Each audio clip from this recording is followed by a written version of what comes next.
चलें जी, बिस्मिल्लाहिर्रहमानिर्रहीम। हम लास्ट टाइम जो पढ़ रहे थे हमने देखा था कि इंस्टीट्यूशन ऑफ सूट देख लिया था। उसके बाद हमने देखा कि समन क्या होते हैं। हमने देखा इंस्टीट्यूशन ऑफ सूट देख लिया था जी। अच्छा, इंस्टीट्यूशन ऑफ सूट।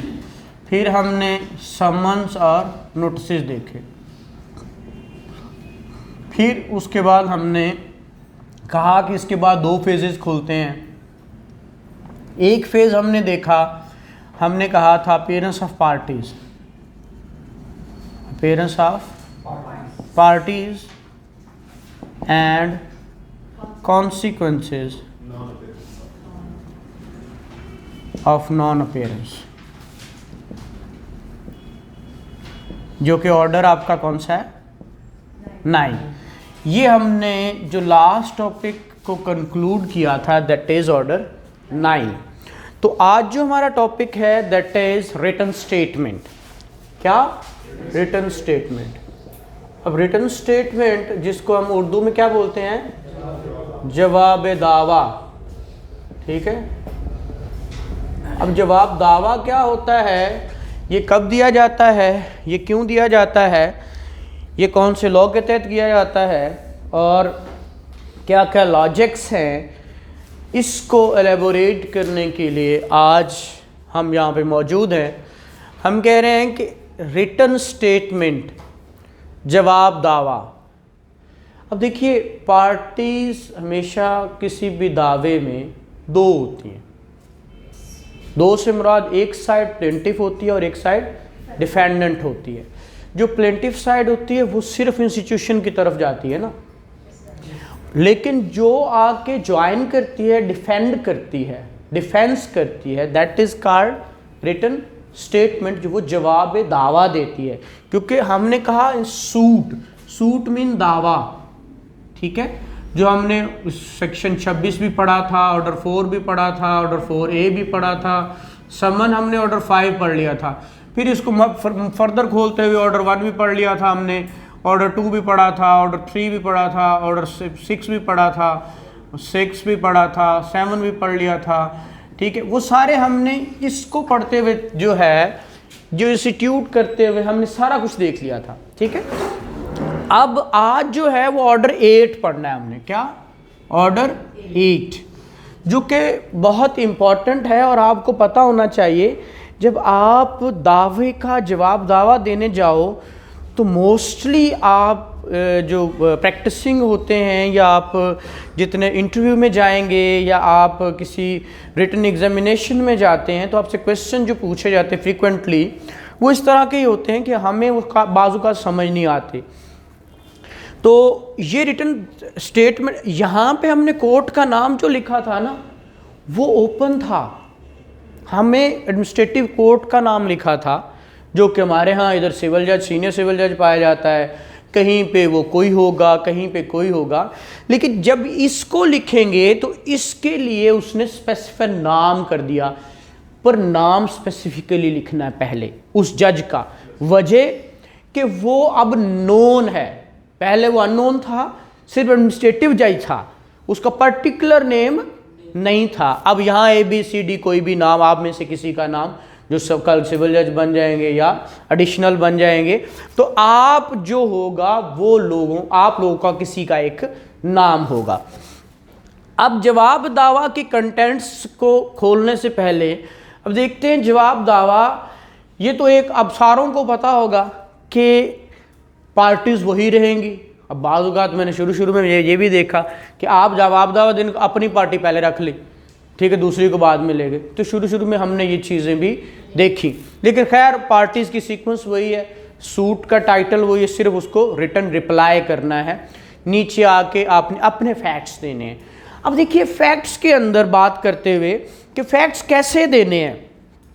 सबसे पहले तो आपने ऑब्जेक्शंस, हम देखते हैं प्रीलिमिनरी ऑब्जेक्शंस। अब प्रीलिमिनरी ऑब्जेक्शंस आप क्यों लेते हैं कि ये दावा होना चाहिए था, नहीं होना चाहिए था। आप कहते हैं आज जो नई अमेंडमेंट आई वो अमेंडमेंट ये है कि जब भी रिटर्न स्टेटमेंट, आपने ऑर्डर 7 रूल 11 पढ़ा होगा, ठीक है, पढ़ा था जी आप लोगों ने। ये 7-11, वो कह रहा है 7-11 देनी है तो आप रिटर्न स्टेटमेंट के साथ दे सकते हैं, अकेली नहीं दे सकते, ठीक है। पहले ये होता था कि आप दावा जवाब दावा नहीं देते थे, आप एप्लीकेशन 7-11 दे देते थे। होता ये था कि जब 7-11 की जब होगी मंजूरी हुई या रिजेक्शन हुई, फिर आप रिटर्न स्टेटमेंट देते थे। उसने कहा नहीं, अब जब भी आपने 7-11 देनी है साथ रिटर्न स्टेटमेंट ज़रूर देनी है, या रिटर्न स्टेटमेंट में ही ऑब्जेक्शन ले लें, जिसको प्रीलिमिनरी ऑब्जेक्शंस कहते हैं, उसी को ले लें, अदरवाइज आप इसके साथ एक सेपरेट दरख्वास्त नेक्स्ट कर दें। आप 7-11 की दरख्वास्त देना चाहते हैं तो आप एक सेपरेट दे दें, ठीक है। नहीं तो आपकी अलग से ये मानी नहीं जाएगी। सपोज ये मान भी ली जाए तो आपके पास अगर ये कहता है रिटर्न स्टेटमेंट, तो उसके लिए 30 डेज दे रहा है। वो कितने दे रहा है? 30 डेज। आप एप्लीकेशन दे देते हो, फौरन से आप कहते हो जी ये तो, अब आपको पता है 7-11 के ग्राउंड्स आपने देखे हैं मैं सारों ने। 7-11 के कौन कौन से ग्राउंड होते हैं मैडम? अच्छा, टाइम बार्ड, लो जी, पहला ही ग्राउंड टाइम बार्ड जी, वांट ऑफ जुरिसडिक्शन, और द, ठीक है जी सर। कौन से ग्राउंड्स? जुरिसडिक्शन का और कोर्ट फीस का। और चलें जी, पहले आपका टाइम बहुत वेस्ट हो चुका, फिर तुसी कहते हो टाइम बहुत लेने हैं असी, ठीक है सर। कौन से ग्राउंड होते हैं 7-11 के? शाबाश शाबाश शाबाश।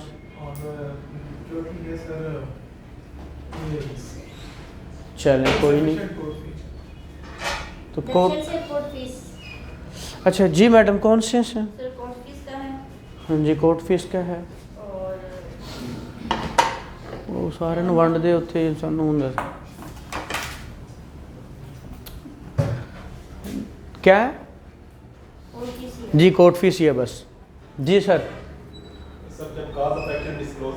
जी ठीक है, ठीक है, शाबाश, ठीक है। ये एक बात है आपके ग्राउंड्स जो हैं पर्टिकुलरली कि जहाँ पे no cause of action made out from the divergent pleading. आप अपनी प्लीडिंग सिर्फ आप प्लेंट ही कर लें, तो प्लेंट में कॉज ऑफ एक्शन मेरे खिलाफ है ही नहीं।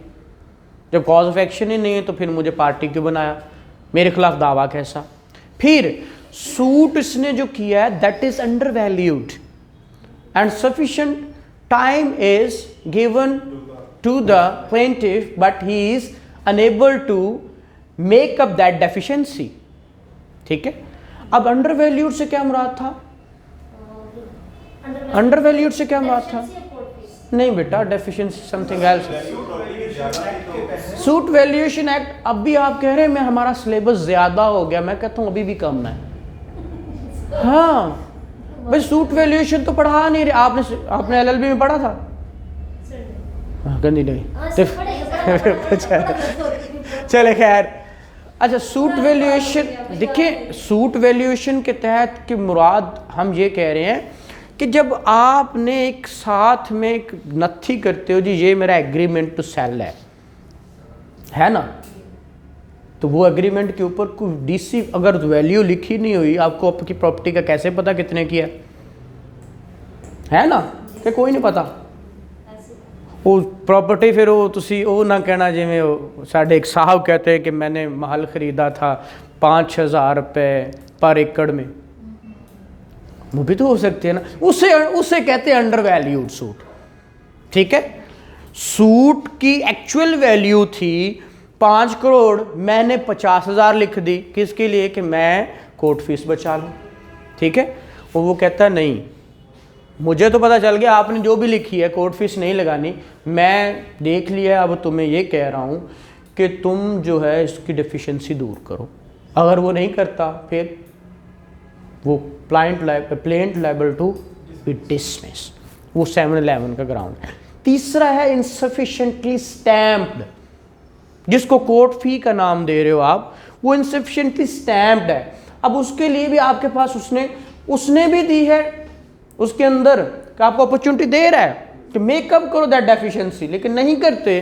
फिर आप खुद भी अपॉर्चुनिटी 149 सेक्शन है आपका, जो एप्लीकेशन देकर भी आप कहते हैं जनाब मुझे एक मौका दे दिया जाए कोर्ट फीस लगाने का, वो भी आपके पास। अगर फिर नहीं लगाते तो फिर भी plaint liable to be rejected, ठीक है। और आखिरी ग्राउंड है बार्ड बाय, कानून ने मना किया था तो केस नहीं कर सकता, तो कैसे कर रहा है, ठीक है। तो ये 711। अब हमारा टॉपिक था रिटन स्टेटमेंट। अब वो कह रहा है 711 रिटन स्टेटमेंट के बिना एक्सेप्ट ही नहीं होगी। पहले हम क्या करते थे कि दरखास्त 711 दे देते थे, उस पर 4 साल 3 साल 2 साल आराम से निकाल लेते थे, ठीक है। लेकिन अब वो कहता है कि अगर तूने ये देनी है तो इसके साथ दे, नहीं तो इसकी लिमिटेशन खत्म हो जाएगी। ये ना कहना कि अभी ये है आपके पास, नहीं देनी तो ना दो, लेकिन 30 दिन के बाद फिर तुम रिटर्न स्टेटमेंट नहीं दे सकते। सर वो तो रिजेक्शन ऑफ क्लेम जो है, हाँ, प्लेंटिफ की हुई है, तो ये जवाब दावा तो बेटा प्लेंटिफ की हुई है। प्लेंटिफ कैसे हुई है, कोई ख्वाब आना उसको ना, प्लेंटिफ ने तो दावा किया ना। अब आजकल हमारी कोर्ट्स में अब एक ही ऑब्जेक्शन हर वक्त जज साहब ले रहे होते हैं कि रश वर्क बड़ा है, मैं क्या करूं। उसने तो नहीं देखा भाई, आप अच्छे वकील थे, आपको आके क्लाइंट ने फीस दे दी 2 लाख रुपया, 4 लाख रुपया, 5 लाख, जितनी आप लेते हो, 50 रुपये भी पेश हो जाते हो, वो अलग गल है। आप जाते हो, पेश होते हो, आप देखते हो ये कोर्ट फीस ही नहीं लगे, कहते मैं 711 दे देता हूँ। भाई आप भी तो दे सकते हो, किसी भी स्टेज पे दे सकते हो। ये तो आपकी विजिलेंसी है ना कि आप कितने विजिलेंट हैं, तो आप दरखास्त देते हो, ठीक है। कोर्ट, अब देखिएगा ये जो सीपीसी है, सिविल प्रोसीजर कोड है, this is not for the plaintiff and for the defendants, not for lawyers, it is also for the जजेस। भाई आप यहाँ क्यों बैठे हैं, भाई जज बनने आए हैं ना, तो पढ़ वही लॉ रहे हैं। ये तो आपके लिए लॉ जज ने भी वही फॉलो करना है कि 711 तो उसके सामने भी पड़ी है, उसने पढ़ के खुद ही रिजेक्ट कर दिया तो कर सकता है, ठीक है। लेकिन आपने उसका माइंड उधर कर दिया, सर देखें, अच्छा उसने रिजेक्ट कर दिया, तो वो रिजेक्ट कर सकता है। लेकिन दरखास्त अगर आपने करवानी तो दरखास्त देनी है, वो करेगा तो उसके बाद प्रिलिमिनरी ऑब्जेक्शंस मौजूद होते हैं। अगर आपने रिटन स्टेटमेंट में भी ले लिया तो वो फिर भी उसको बॉदर करके रिजेक्ट कर सकता है, लेकिन आपने नहीं दिया पहले दिन। अब ये बात याद रखिए, आपका माशाल्लाह से high court rules and orders भी डाले हैं उन्होंने, ठीक है। अगर आप वॉल्यूम 1 पढ़ते हैं, वॉल्यूम 1, ठीक है, तो उसके अंदर वो पार्ट ए जो है उसका चैप्टर 1 का पार्ट ए और बी और बल्कि सी तक, ये तीनों इंस्टीट्यूशन बताता है और उसकी ड्यूटीज बताता है। अगर कोर्ट के पास आया और कोर्ट ने कोर्ट फीस नहीं ली तो कोर्ट उसका लायबल है, उससे पूछगछ होगी कि भाई तू गवर्नमेंट नू की कर रहे हो, घाटा पा रहे हो, इसका जवाब तो दो जरा। शो कॉज आ जाता है, ये उनकी ड्यूटी, इवन दो कि उन्होंने जो उसका रीडर है उसकी भी ड्यूटी लगाई हुई है कि भाई तू चेक कर कि कोर्ट फीस। अब आपको पता है what is purpose of court fee act? भाई आपसे सवाल पूछ लिया जाए, what is purpose of court fee act? Just to generate the revenue, बस और कोई नहीं है।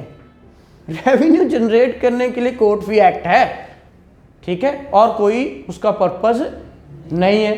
तो वो कैसे कोर्ट फी लगानी, कितनी लगानी, कितने क्लेम्स होंगे तो कितनी लगनी, एक क्लेम होगा तो कितनी लगनी, वो सारी की सारी चीज़ें हमने उसमें देखनी है। वापस आते हैं, जवाब दावा 30 दिन। अब इस जवाब दावे के साथ भी आपने जो है वॉल्यूम 1 चैप्टर 1 पार्ट ई पढ़ना है, ठीक है, जवाब दावे के साथ। किसका? High court rules and orders का, हाँ जी, पार्ट ई। हमने तब पढ़ा था जब इसका कोई वजूद ही नहीं होता था। मैं कहा चलो अपने नॉलेज वास्ते पढ़ लिए। आज जो सिलेबस ही आया होंगे ताड़े हैं, उनको तो सिलेबस तो बढ़ाता हूँ ना, कुछ भी नहीं बढ़ाया, सारा वही है। सिर्फ आप लोगों को एक ना स्टूडेंट की साइकी है ना कि जी इन्नियां किताबां हो गई हुण साडे को पढ़िया नहीं जाना है ना। ई ABCDE फॉर एलिफेंट। सर मैंने सारे रूल इकट्ठे वॉल्यूम ले लिए ना, तो इतनी बड़ी हाँ, वो तकिए के नीचे रख के सोया करो, बड़ी सुकून की नींद आए। ठीक है, बस तकिया निकाल दो ना, मैं यही कह रहा हूँ, तकिया ऊंचा नहीं होगा। अच्छा, जवाब दावा। अब हमारे यहाँ जवाब दावा देने का स्टाइल है डिनाइड डिनाइड डिनाइड डिनाइड। अब अगला, अगर आप रूल पढ़ें तो डिनाइल, एक डिनाइल की दो काइंड्स होती हैं। There are two types of denial. Number 1 evasive and number 2 is specific. ठीक है, अब जो इवेसिव डिनाइल है that amounts to admission. evasive denial that's amount to admission. जी आपने कहा हाँ जी ये देखो पहले नहीं, ठीक है, इट इज मीन सी नहीं, उस हर चीज़ का ना ना ना ना, तो कहना ਇਹਦਾ मतलब है तू मान लिया सारा कुछ, कोई तेरे को तो स्पेसिफिक कहने के बाद कुछ बचा ही नहीं। ठीक है, तो वो evasive denial है। evasive denial that amounts to, evasive denial amounts to admission। and specific denial क्या होता है कि आपने नो करके आप कहते हैं vehemently denied। ठीक है, एंड why hence because अब वर्ड लगाकर आगे उसकी एक्सप्लेनेशन देते हो कि ये क्यों गलत है। पैरा नंबर 1 इज गलत, क्यों गलत, उसकी रीजन देनी है।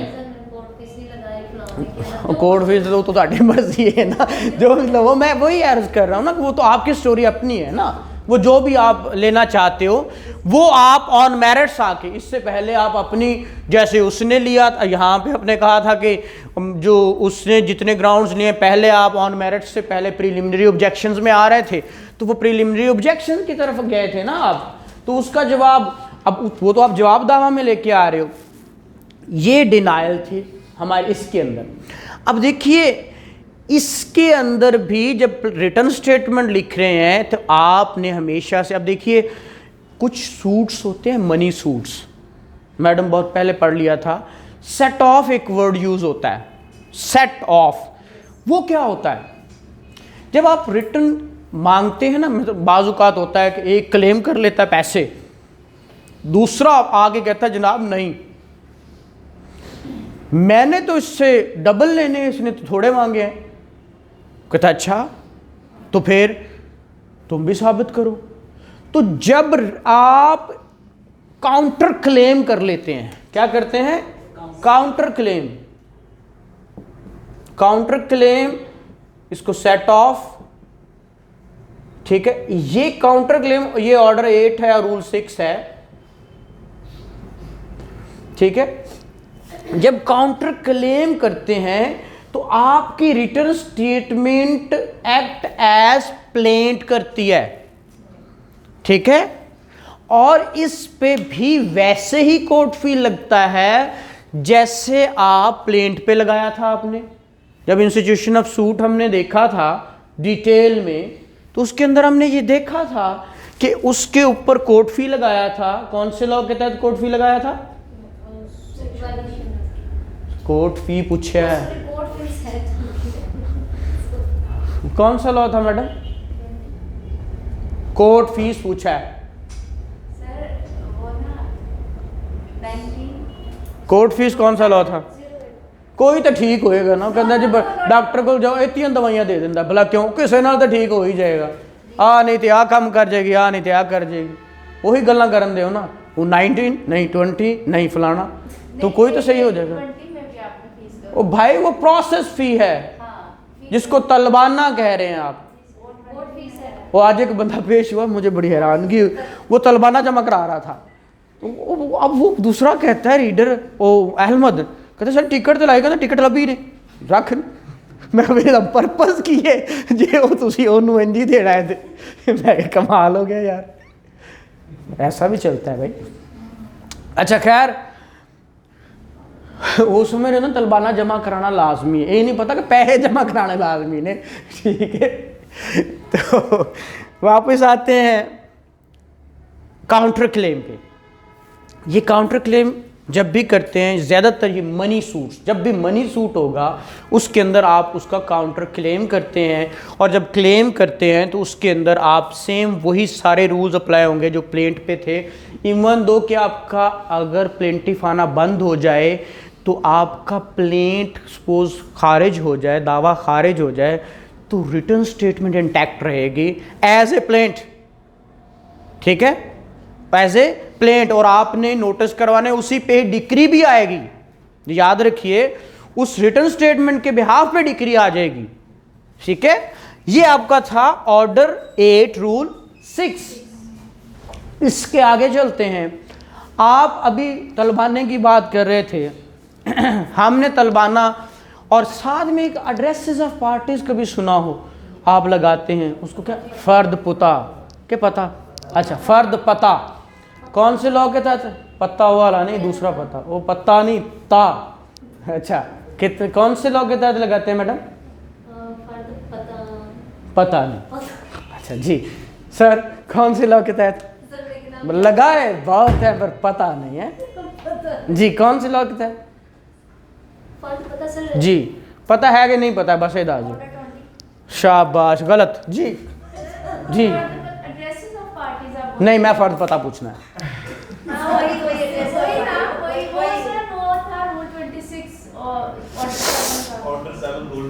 ऑर्डर 7 रूल 19, ठीक है। ये तो था प्लेंट के साथ, मैं रिटर्न स्टेटमेंट के साथ पूछना चाह रहा हूं जी, शाबाश जी, केदा नहीं, वो तो आपके सारे लीगल रिप्रेजेंटेटिव की लिस्ट लगाते हो ना, लिस्ट फ्रिस्ट वारसान के नाम से जो आप एक आजकल इतना परफॉर्मा फिल करके देते हो, वो तो 1908 से इंटैक्ट है। ਹੁਣ ਉਹਨਾਂ ਨਵੀਂ ਅਮੈਂਡਮੈਂਟ ਕਰਕੇ ਤੁਹਾਨੂੰ ਕਹਿ ਲਾ ਦਿਓ ਤਾਂ ਤੁਸੀਂ ਲਾਣ ਲੱਗ ਗਏ ਹੋ, ਨਹੀਂ ਤੇ 1908 ਤੋਂ ਲੱਗ ਰਿਹਾ ਨਾਲ, ठीक है, ਜਿਹੜੇ ਲਾਉਂਦੇ ਨੇ, ठीक है, ਅਸੀਂ तो नहीं लाने ना। अच्छा नेक्स्ट जी, हमने कहा ऑर्डर 8, ठीक है, रूल 11 देखिए क्या है वो आपका, अब वहां पे क्योंकि लिखा नहीं हुआ, उसके ऊपर क्यों नहीं लिखा हुआ, क्योंकि तुसी भी देना है, उन्हें भी देना है।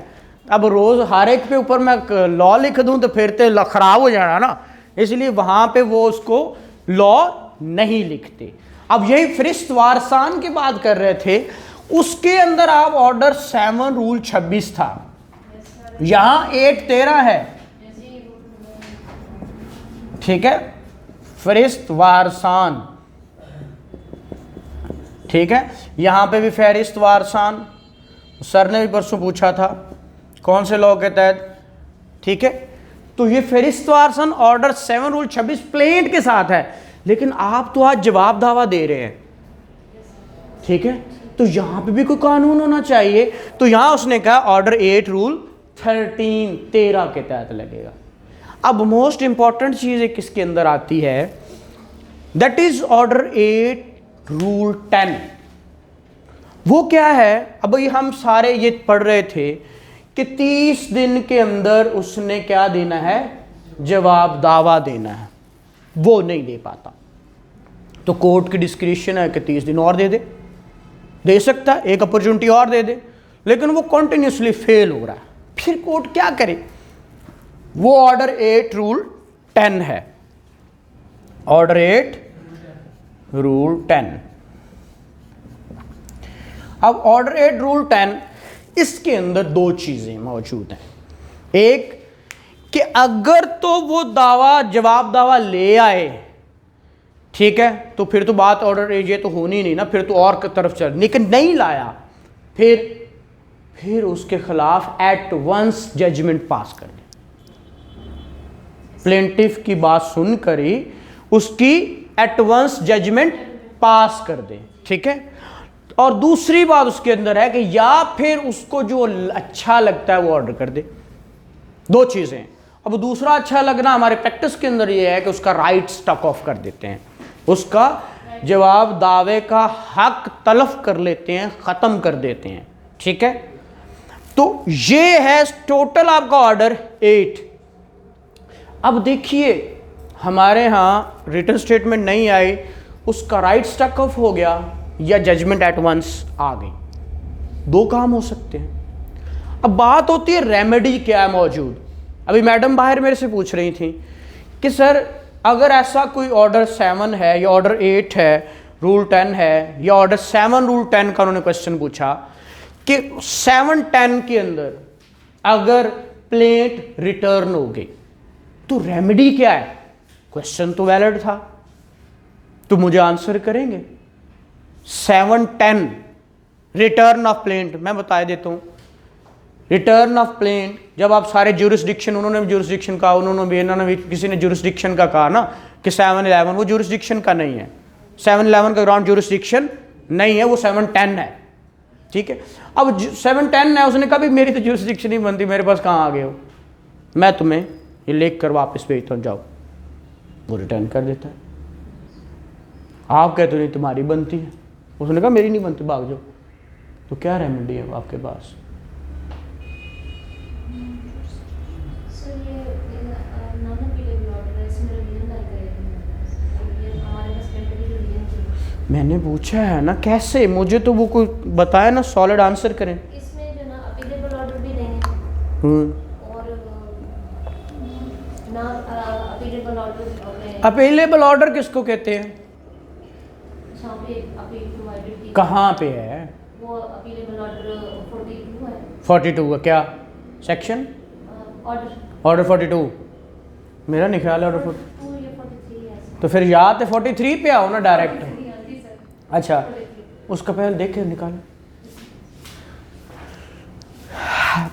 आपने हमेशा दो चीज़ें देखनी है जब भी कोई ऑर्डर हो, किसी भी वक्त दो चीज़ें देखनी हमेशा से। ये तो आपकी एक्सरसाइज करवाता रहता हूँ मैं, अभी सारी एक्सरसाइज करवाता हूँ, निकालेंगे किताब मेरे पास, पता नहीं यहाँ पे मौजूद है या नहीं। अच्छा जी सर, यहाँ पे मैं देखता हूँ सर, सिविल में डायरेक्ट, ठीक है। अच्छा, अब देखिए आपको जब भी सिविल के अंदर, सर मैं पिंदा रहा हूँ कोई नहीं, सिविल के अंदर दो चीज़ें देखनी है। हाँ जी, पहला अपीलेबल ऑर्डर केड़ा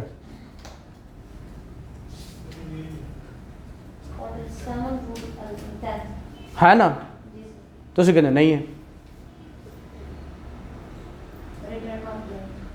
गलत लिखा है, फिर पढ़ लो 2 बारी।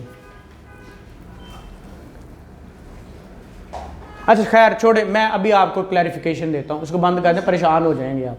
अच्छा, मैं बात ये कर रहा था कि आपके पास जब भी कोई ऑर्डर आए आपके अगेंस्ट या आपके हक में, आपको दोनों चीज़ें पता होनी चाहिए, या कोई डिग्री पास हो। आप देखिए वो ऑर्डर क्या डिग्री है, वो ऑर्डर क्या डिग्री है। अगर तो डिग्री है तो आपको डेफिनेटली पता है कि एवरी डिग्री इज अपीलेबल, 96 कहता ही इस बात को है, ये तो बात ही खत्म हो गई, ठीक है। लेकिन अगर सर आज अल्हम्दुलिल्लाह अल्हम्दुलिल्लाह। अच्छा, लास्ट टाइम एक चीज़ लास्ट पे रह गई थी कि रेमेडी क्या है रिटर्न स्टेटमेंट में। अगर मेरा राइट स्टक ऑफ हो जाए, सवाल कितना करो यार, 10 दिया करो, ठीक है। क्वेश्चन ये था कि अगर आपका ऑर्डर 8 रूल 10 में राइट स्टक ऑफ हो जाए, या अब देखो इसके अंदर दो चीज़ें थी, या तो जजमेंट प्रोनाउंस हो गई थी, ठीक है, या फिर अदर में, और वो होता है क्या, राइट स्टक ऑफ होना, ठीक है। अब राइट स्टक ऑफ हो गया या जजमेंट आ गई, रेमेडी क्या है, व्हाट इज द रेमेडी। हम पूछते हैं, बताते हैं क्या रेमेडी होती है सर, कैसे फाइंड आउट करते हैं हम। देखिए अब यही मैं यही पूछने की कोशिश कर रहा हूँ ना, हमें कैसे पता चलेगा ये अपीलेबल ऑर्डर है। सर ने बोला अपीलेबल ऑर्डर है, कैसे सर, शाबाश। हमारे पास एक जो तराजू है जिसके अंदर रख के देखना है कि ये अपीलेबल ऑर्डर है या नहीं है। अगर तो सपोज ऑर्डर 43 रूल 1 बताता है कि ये ऑर्डर 8 रूल 10 अपीलेबल है या नहीं है, सपोज कर रहा हूं, अभी मैं इस बात का आंसर नहीं कर रहा, सर बता रहे हैं कि 43 रूल 1 में ये क्या है, अपीलेबल ऑर्डर है, ठीक है। अब एक तो 43 उनके पास तराजू है ना, जिसके अंदर उन्होंने तराजू में तोल लिया है, बता दिया है। दूसरा तराजू क्या है भाई, राइट स्टॉक ऑफ नहीं हुआ, जजमेंट आ गई, फिर शाबाश, वो इसी की पदाश में है ना, वो इसी के लिए है। ये दोनों चीजें एक ही हैं, 104 सेक्शन 104 और ऑर्डर 43 रूल 1, ठीक है। इसके अलावा अगर जजमेंट आई, हाँ मैंने कहा राइट स्टॉक ऑफ हुआ, तो अगर जजमेंट आई तो फिर भी यही है सर। हाँ यहां पे कंफ्यूजन है। ओ पुत्र, एक्स पार्टी नहीं है, रिटर्न स्टेटमेंट आई, इतने आया है बंदा तो आ गया है लेकिन मन नहीं रहा, वो कहना मैं नहीं देनी रिटर्न स्टेटमेंट, 30 दिन नहीं, मैंने 60 भी दे दो, 100 भी दे दो, मैं नहीं जी देनी। ये ऐसी सूरत हाल में वो तो है, कोर्ट में तो मौजूद है लेकिन रिटर्न स्टेटमेंट नहीं आ रही, फिर कैसे? कोई तराजू बताएं ना। मैंने कहा जब भी कुछ बोलो या कोई बोले तो उससे अगला सवाल करो where it is, where is law. मैं हमेशा कहता हूं what is law, where is law. इन दो लफाज को पकड़ लो, बांध लो, नहीं कोई बताता ढूंढो ढूंढो ढूंढो। और तीसरा how to study, that is the most important, ठीक है। अच्छा खैर, दूसरा अब ये देखें, ये जजमेंट अकेली आ जाती होती है, नो सर, अंडरस्टूड है कि इसके बाद डिग्री है, जज फॉलोड बाय डिक्री, ऐसा ही होगा। अब जजमेंट ये डिक्री आ गई, ठीक है, तो फिर क्या होगा? अब every decree is appealable, every decree is appealable 96 बोलता है, एक्सेप्ट तो वो बाद की बात है, तो वो एक्स पार्टी डिक्री से निकाल कर, एक्स पार्टी ये है नहीं, ठीक है। जब 96 में आपके पास एक तराजू 96 है, वो अपील है। अब सवाल फिर वापस आ गया, रेमेडी क्या है? रेमेडी इनमें देखा या इनमें देखा? अब 43 रूल 1 में क्या चीज अपीलेबल है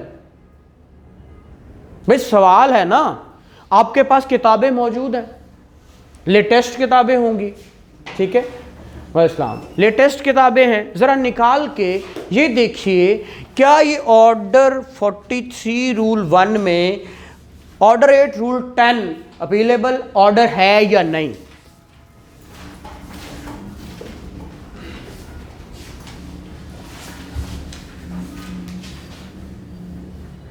जी शाबाश, है जी सर।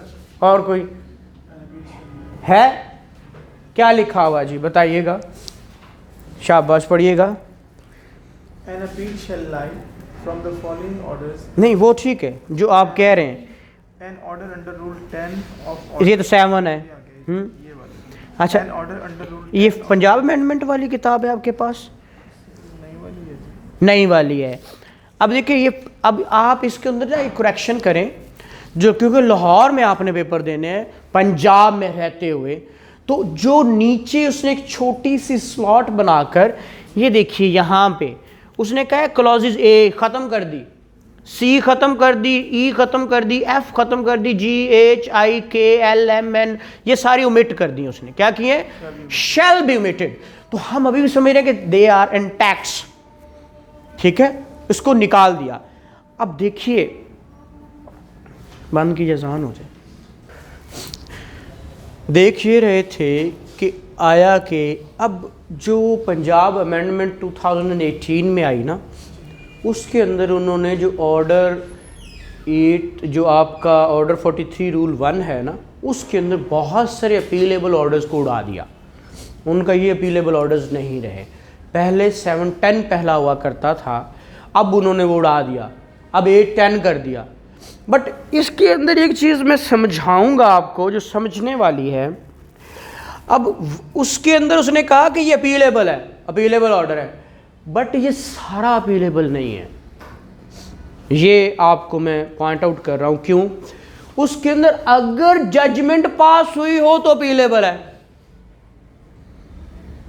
अगर जजमेंट पास हुई हो तो अपीलेबल है, अदरवाइज अपीलेबल नहीं है। ये याद रखिए। मैं यही कहता हूँ, हम इसके अंदर पढ़ के देखते हैं जी अपीलेबल है, बट नहीं, उसके अंदर भी थोड़ी थोड़ी चीज़ें चेंज की हुई हैं। अगर तो ये उसके अंदर लिख दिया गया था कि order 8 rule 10 is appealable order, बस। लेकिन उसने आगे इसको एक्सप्लेन किया, सर पढ़िएगा क्या एक्सप्लेन किया, प्रोनाउंसिंग जजमेंट। ठीक है, अब मुझे एक सवाल का जवाब दें, अगर जजमेंट प्रोनाउंस हो जाए तो क्या ये अपीलेबल ऑर्डर रहता है, कि ये डिग्री होके तो अपील ही आ जाती है इसकी? तो डिग्री आगे फिर लिखने की केड़ी लोड़ है, मैंने तो यही समझ नहीं आती। चलो खैर, उन्होंने लिख दिया, बात खत्म हो गई कि अपीलेबल ऑर्डर है। अपील भी इसी की होती है, जो बात ओरिजिनल अपील भी यही होती है, जो अपील हो गई। लेकिन सारे की नहीं, अगर उसने राइट स्टक ऑफ किया है, ऑर्डर 8 रूल 10 के तहत राइट स्टक ऑफ कर दिया, मेरा जवाब दावे का हक खत्म कर दिया, तो फिर क्या होगा? फिर क्या होगा? रवियन हो गई। शाबाश। एक बात याद रखिए, 3 ये हर वकील हमारा जो है ना, हम सारे हैं, हमें बहुत सारा रोला होता है किस चीज़ का? रिवीजन, रिव्यू और तीसरा अपील। कित्थे होनी है सर, कित्थे नहीं, ऐसा बड़ा रोला जी। ठीक है, बड़ा रोला है, लेकिन एक सिंपल जे पॉइंट सानू दे तो बाहर कट देता। क्रिमिनल में भी हमें बड़ा रोला है, इस ऑर्डर की अपील होनी है या रिट होनी है उस्ताद, या आइंदा असी की करना है, रिवीजन करनी है। वजह उसकी ये है कि उसकी डेफिनेशन नहीं आती इन अल्फाज की। ठीक है, अपील क्यों होती है, रिव्यू क्यों होता है, रिवीजन क्यों होती है, इसकी हमें इसकी जो बेस है, रैशनल बिहाइंड इट है, वो नहीं आता। अब क्रिमिनल में भी ऑर्डर्स की इकसाम है, उसके अंदर तो डेफिनेटली अपील होनी है, रिवीजन होनी, पर ऑर्डर किस नेचर का है, वो नेचर ऑफ ऑर्डर देखना है, देन आपको फौरन क्लिक कर जाएगा कि इसमें क्या होना है। सिंपल सी बात है, उसमें स्कोप ही अपील का छोटा सा दिया हुआ, अपील इन सिनेरियो में होनी है, बात खत्म। लेकिन रिवीजन का ये स्कोप है। ठीक है, जहां अपील प्रोवाइड नहीं, रिवीजन हो जाएगी, बट क्यों होगी, वो आपका नेचर ऑफ ऑर्डर आपको पता होना चाहिए, देन है। खैर वो हमारा सब्जेक्ट नहीं, हम बाय द वे बात इसके अंदर बात ये कर रहे हैं कि हमने डिक्री की डेफिनेशन में फिर रिमाइंड रोज करवाता हूं, जिसको डिक्री की डेफिनेशन आती है उसको क्लियर है सारा कुछ। लेकिन अफसोस ये है कि हमें डिक्री की डेफिनेशन ही नहीं आती। मैं रोज इसलिए सारों से सुनता हूं, सारे कद बताते हैं, कोई एक बताता है तो बाकी सुनते तो हैं, कि डिक्री वो चीज है जिस वक्त फॉर्म एक्सप्रेशन कोर्ट का है, जिसमें वो इश्यूज को, राइट्स को डिटरमिन कर देती है, एक्सक्लूसिवली डिटरमिन करती है। ठीक है, कनक्लूसिवली, उसका मतलब ये है कनक्लूसिवली नतीजा खेज फैसला दे देती है। वो प्रीलिमिनरी भी हो सकता है, वो आपका फाइनल भी हो सकता है। उसके अंदर उसने शामिल बहुत सारी चीजें की हैं डिक्री की डिफाइन करके, and include, define and include, दो चीजें शामिल होती हैं अल्फाज। डिफाइन मतलब डेफिनेशन ये है, लेकिन इंक्लूड इसके अंदर ये भी है क्या, उसने कहा आपका 7-11 इंक्लूड है। अब 7-11 के पीछे लोग हम फिर रहे होते हैं, भाग रहे होते हैं, वो यदि अपील होएगी कि रिवीजन, क्योंकि ਉਹਦੇ ਵਿੱਚ ਤੇ है नहीं, किदे ਵਿੱਚ 43 रूल 1 ਵਿੱਚ ਤੇ है कोई नहीं, तो फिर कित्थों पता करा मैं ਇਹਦਾ? कहना जी नहीं, वो कहना जी किसी बड़े वकील को जा, जिन्हें किया आवे वो तुहानू दसेगा। ठीक है, भाई किताब जाते खुद भी बताती है ना, किताब को पढ़ लें तो इसमें अंदर इंक्लूड किया हुआ उसने कि ये भी डिक्री है, और अगर डिक्री है तो फिर ये अपीलेबल है, एवरी डिक्री इज अपीलेबल। ठीक है, 144 की एप्लीकेशन डिसाइड होगी, रिजेक्ट होगी, हम बड़ा परेशान हो जाते हैं कि क्या होना है। बट जब उसने लिख दिया कि ये भी डिक्री है तो फिर ये डिक्री, ठीक है।